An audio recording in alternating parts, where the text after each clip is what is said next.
आज मैं कक्षा 5वीं को उनके व्याकरण लतिका का तीसरा पाठ संज्ञा, उसी के अंतर्गत वचन पढ़ाने जा रही हूँ।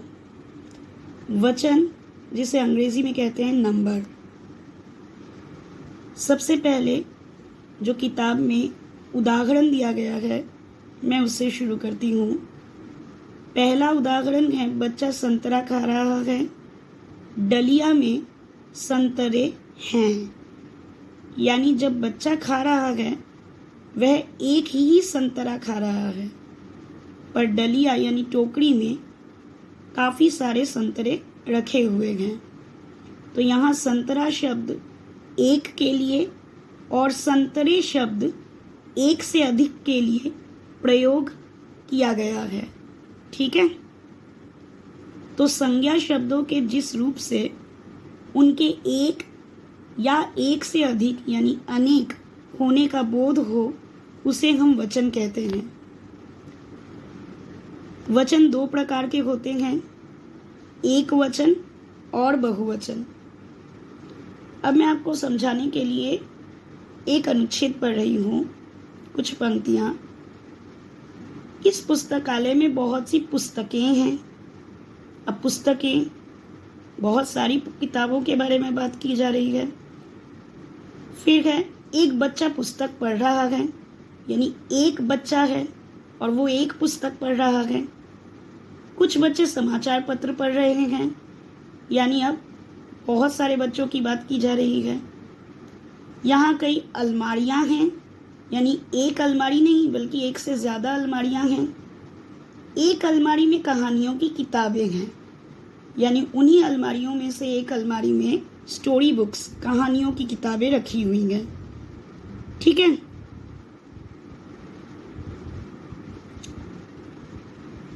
तो इन शब्दों से, संज्ञा शब्दों से हमें वचन का पता चलता है कि वो संख्या में एक है या एक से ज़्यादा है, अनेक है। तो संज्ञा का जो रूप एक होने का बोध कराता है उसे हम एक वचन कहते हैं, जैसे लड़की, गुब्बारा, मेज आदि। ठीक है। या किताब, माला, कुर्सी, लड़का। और संज्ञा का जो रूप एक से अधिक होने का बोध कराता है उसे हम बहुवचन कहते हैं, जैसे लड़की का लड़कियां हो गया, गुब्बारा का गुब्बारे, मेज का मेजें। उसी तरह कुर्सी है तो कुर्सियां हो जाएगा, माला है तो मालाएं, किताब है तो किताबें, लड़का है तो लड़के। ठीक है। अब यहाँ कुछ बिंदुओं पर हमें ध्यान देना है। पहला बिंदु है कि कुछ शब्द हमेशा एक वचन में ही प्रयुक्त होते हैं, जैसे पानी। हम कहते हैं ना, पानी आ गया, यानी पानी को हम एक वचन समझते हैं। पानी आ गए तो नहीं बोलते, आ गया बोलते हैं। उसी तरह सोना, स्वतंत्रता, चांदी, दूध, ये हमेशा एक वचन के रूप में प्रयोग में लाए जाते हैं। दूसरा बिंदु है कि कुछ शब्द हमेशा बहुवचन में ही प्रयुक्त होते हैं। ठीक है। जैसे कि प्राण, आंसू, हस्ताक्षर, दर्शन। ठीक है, आदि। तो अगर हम कहते हैं कि मैंने अपने हस्ताक्षर किए, हम ये नहीं कहते कि मैंने अपना हस्ताक्षर किया, यानी हस्ताक्षर को हम बहुवचन के रूप में इस्तेमाल करते हैं। मेरे आंसू निकल आए, हम ये नहीं कहते कि मेरा आंसू निकल आया या मेरे प्राण निकल गए। ठीक है। तो इनको बहुवचन में इस्तेमाल किया जाता है। तीसरा बिंदु है, आदर यानी सम्मान देने के लिए भी हम एक वचन के स्थान पर बहुवचन का प्रयोग करते हैं। जैसे पिताजी आया है नहीं लगाते, हम लगाते हैं पिताजी आए हैं, और है में बिंदी लगाते हैं। ठीक है। आज लाल किले पर हमारे प्रधानमंत्री भाषण देंगे, यानी प्रधानमंत्री संख्या में एक ही हैं, पर उनको सम्मान दर्शाने के लिए हमने देगा की जगह देंगे का इस्तेमाल किया है। चौथा बिंदु देखिए, संज्ञा या सर्वनाम शब्द का वचन बदलने पर क्रिया का रूप भी बदल जाता है। यानी लड़का पढ़ रहा है। अब लड़का का अगर वचन बदलेंगे, यानी एक वचन से अगर हम बहुवचन कर देंगे तो बन जाएगा लड़के पढ़ रहे हैं। अब सर्वनाम पर उसका क्या असर होगा, देखो, लड़का पढ़ रहा है, ये तो संज्ञा है लड़का, उसकी जगह अगर हमने वह सर्वनाम बिठाया तो वह पढ़ रहा है। और जब लड़के पढ़ रहे हैं तो लड़के की जगह हम वह नहीं बिठा सकते, वे बिठाना पड़ेगा। यानी सर्वनाम का भी बहुवचन रूप होता है, वह का वे, यह का ये, ठीक है। तो लड़के पढ़ रहे हैं तो वे पढ़ रहे हैं। लड़का खेल रहा है, वह खेल रहा है। लड़के खेल रहे हैं, वे खेल रहे हैं। समझ में आई बात। अब 5वां बिंदु देखो, भाववाचक संज्ञा, ठीक है।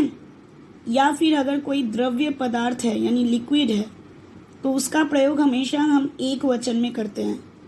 जैसे माँ की ममता उमड़ पड़ी, ठीक है, ममता एक वचन में। दूध पीना स्वास्थ्य के लिए अच्छा है, दूध को भी हम एक वचन में ही इस्तेमाल करते हैं। कुछ शब्द ऐसे भी हैं बच्चों जो एक वचन और बहुवचन में बिल्कुल समान रहते हैं, जैसे जनता, भीड़, पानी, पेड़, घर, बादल। इनका जो बहुवचन होगा वो भी यही होगा। एक पेड़ और बहुत सारे पेड़ ही होंगे। एक घर, बहुत सारे घर। एक बादल, बहुत सारे बादल, ठीक है। एक गिलास पानी और 3 गिलास पानी। तो ये एक वचन और बहुवचन में ये शब्द समान रहते हैं।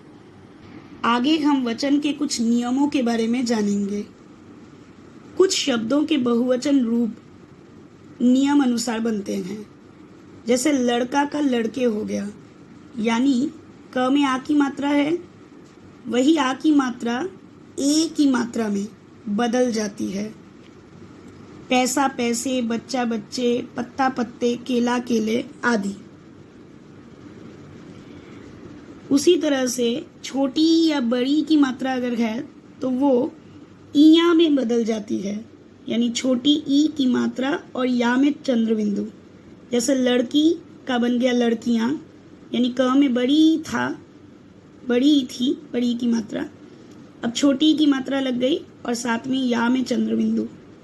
उसी तरह से जाति जातियां, तिथि तिथियां, साड़ी साड़ियां, रोटी रोटियां। अगला है, हम कन्या अगर एक वचन है तो उसका बहुवचन कन्याएं लिखते हैं, यानी सिंपली हम लोग एक ए और चंद्र बिंदु लगा देते हैं। उसी तरह लता लताएं, दवा दवाएं, महिला महिलाएं, कविता कविताएं आदि।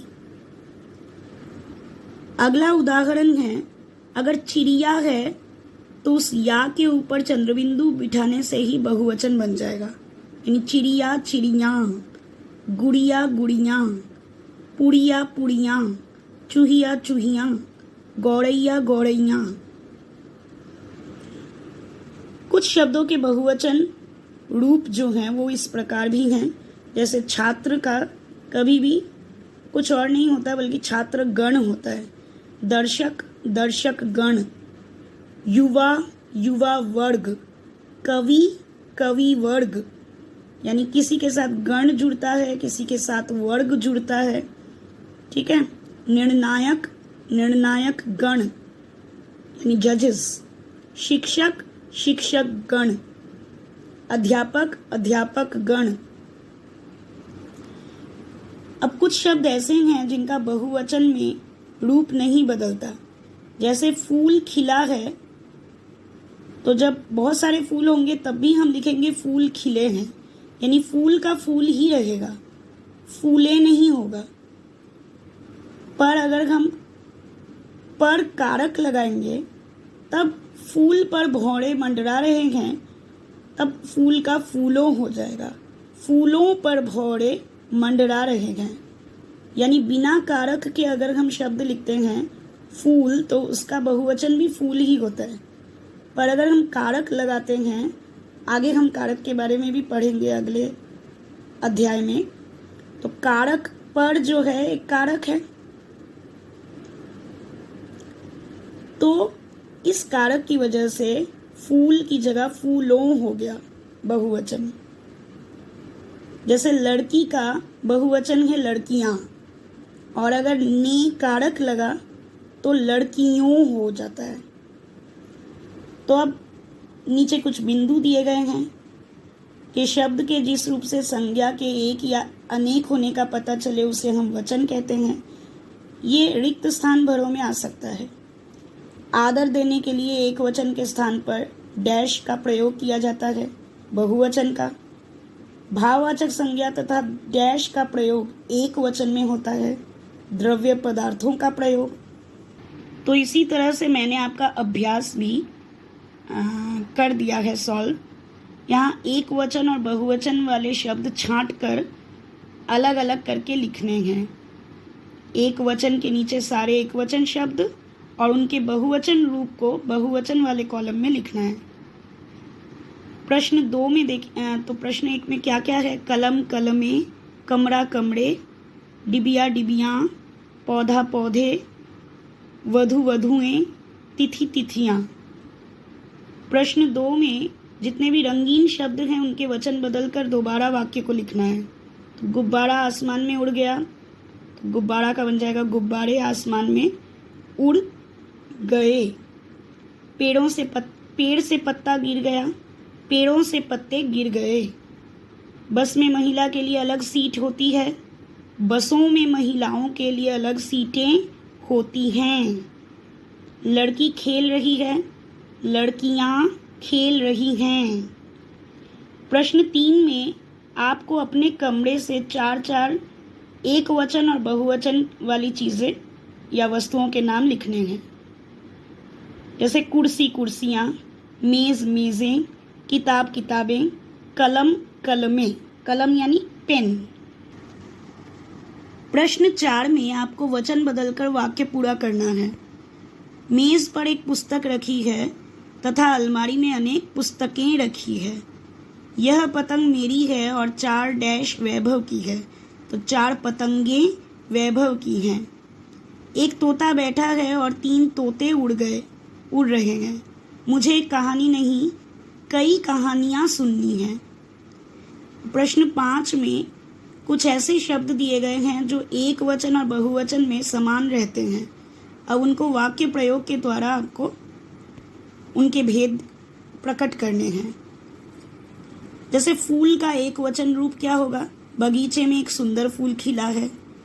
और बहुवचन रूप क्या होगा? इस पेड़ पर फूल खिले हैं या कई फूल खिले हैं। राजा का एक वचन रूप क्या होगा? अशोक एक महान राजा थे। दरअसल अशोक सम्राट थे, पर मैंने यहाँ राजा लिखवाया, मुझे किसी और राजा का नाम याद नहीं आ रहा था इसलिए। राजा का बहुवचन रूप क्या हो?